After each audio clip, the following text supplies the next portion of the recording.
সকলোৰে শ্ৰদ্ধাৰ শ্ৰী পদ্ম হাজৰিকা দেৱৰ আমি আদৰণি সন্মিলিতৰ ধাৰা আমি অধ্যয়ন লগে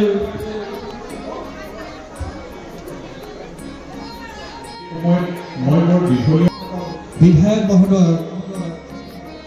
এখনি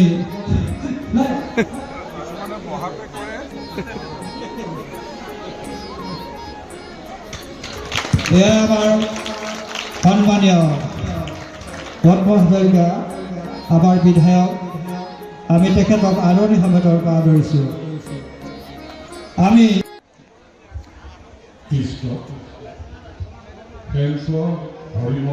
হৰিমন্দিৰ প্ৰাংগণত অনুষ্ঠিত হোৱা মহাপুৰুষীয়া আদিপন্থাৰ অধীনত আমাৰ ফেঞ্চৰ বা আঞ্চলিক শাখাৰ সহযোগত অনুষ্ঠিত হোৱা এই 68তম পালনামত সেৱাৰ স্থলীত সমবেত মোৰ অতিকৈ শ্ৰদ্ধাৰ ৰাইজ আই মাতৃ যুৱক যুৱতী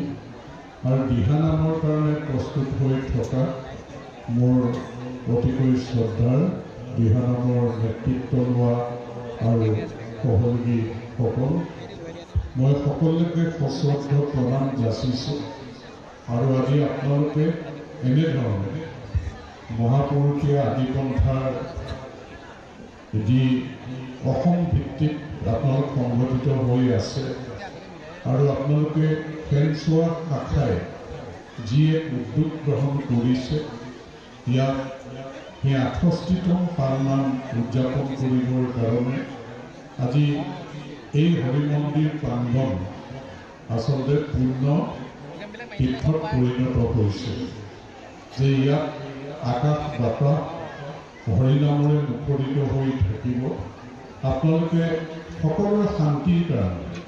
এই পালনামৰ আয়োজন কৰিছে। আমাৰ জীৱনত কাৰোবাৰ যদি অপায় মংগল আছে দূৰ হ'ব আৰু খুব সমৃদ্ধি আমি উদাৰ মনৰ গৰাকী হৈ গুৰুজনাৰ আদৰ্শৰে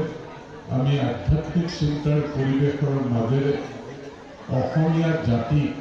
আমি শক্তিশালী কৰিবৰ কাৰণে শক্তি পাম আৰু আমি ইয়াত সামাজিক সাংস্কৃতিক প্ৰমূল্যবোধ ৰক্ষা কৰি মানৱীয় প্ৰমূল্যবোধেৰে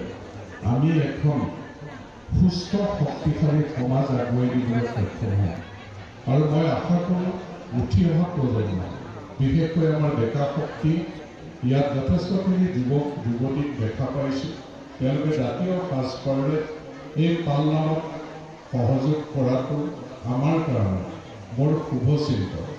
যে যিটো সময়ত আমাৰ সমাজত পশ্চিমীয়া সংস্কৃতিৰ প্ৰভাৱ পৰি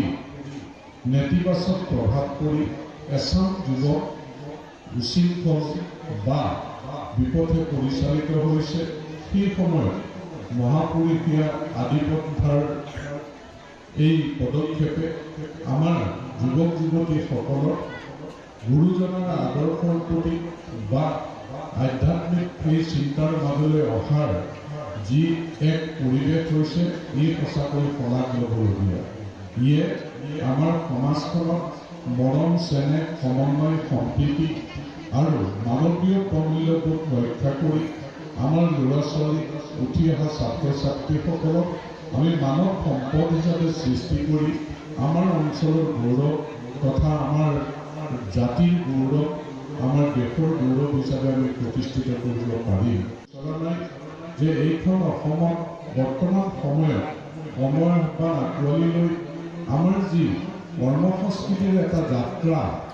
ই চৰকাৰৰ ফালৰ পৰাই হওক বা সময়ৰ আহ্বান আঁকোৱালি লৈ কিছু লোকে যিয়ে পদক্ষেপ গ্ৰহণ কৰিছে আমাৰ অৰ্থনৈতিক ভেটিও আমি শক্তিশালী কৰিব লাগিব। তেতিয়াহে আমি অসমীয়া জাতিটো শক্তিশালী হিচাপে আগবাঢ়ি যাব পাৰিম।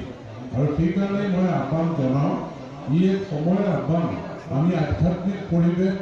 আমাৰ গুৰুজনাই দি থৈ যোৱা ভাওনা গীত মেতাৰ মাজেৰে আমি আগবাঢ়ি যাম। লগতে কৃষি প্ৰধান ৰাজ্যখনত কৃষি কৰ্ম ফাৰ্মিঙৰ জৰিয়তে আমি যাতে পথাৰ আৰু বজাৰ দখল কৰাৰ ক্ষেত্ৰত আমাৰ জাতিটো অৰ্থনৈতিকভাৱে শক্তিশালী কৰাৰ ক্ষেত্ৰত আমাৰ ল'ৰা ছোৱালী যাতে কৰ্ম নামৰ কৰ্মমুখী যাত্ৰাটোৰ জৰিয়তে প্ৰত্যেকজন মানুহ আৰ্থিকভাৱে সচ্ছল হয়, অৰ্থনৈতিক ভেটি শক্তিশালী হয়, তাৰে কামনা আজি এই পবিত্ৰ মুহূৰ্তত এই আপোনালোকৰ সেৱাৰ স্থলীত কামনা কৰিছোঁ এগৰাকী অসম মাতৃৰ সন্তান হিচাপে। গতিকে এই অনুভৱটিও মই আপোনালোকৰ ওচৰত ৰেকৰ্ড কৰিলোঁ। তাত যদি কিবা দায়দোষ হৈছে ক্ষমা কৰিব। আৰু মই মনে প্ৰাণে যি আপোনালোকে হৰিনামৰে মুখৰিত কৰিব যে ইয়াৰ সুদূৰ প্ৰসাৰিত প্ৰভাৱ আমাৰ অঞ্চলটোৰ ওপৰত আমাৰ প্ৰাৰ্থনাবিলাক নেদেখাজনে শুনক আৰু আমাৰ প্ৰতি শুভদৃষ্টি দি আমাৰ সকলোৰে অপায় মংগল দূৰ হৈ সুখ সমৃদ্ধিৰে এখন শান্তিৰ প্ৰগতিৰ সমাজ যাতে আমি আগুৱাই নিবলৈ সক্ষম হওঁ তাৰ কামনাৰে আপোনালোকক সশ্ৰদ্ধ প্ৰণাম যাচি